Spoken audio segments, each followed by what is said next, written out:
Are you troubled by cleaning up the residual adhesive marks on various labels?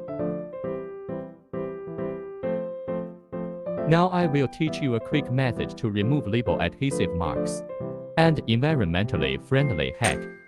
Let's start now. Only 2 items are needed. We use them every day. The first type is edible oil. Many people use hair dryer to heat and clean the adhesive on labels, which is incorrect. Adhesive will become sticky when exposed to heat, more difficult to clean. However, edible oil can dissolve a lot of stickers. Now we need a cotton swab. Easy to operate. The second type is flour. You need to apply cooking oil to the sticker. Apply flour to edible oil. One is to place edible oil overflow.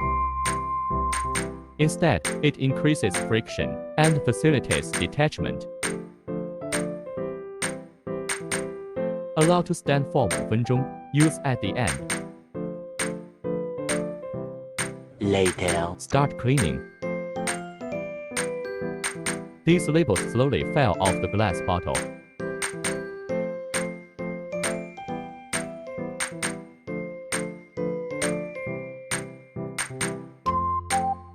Using this method can make removing labels very simple. If useful, remember to share, like, subscribe to us.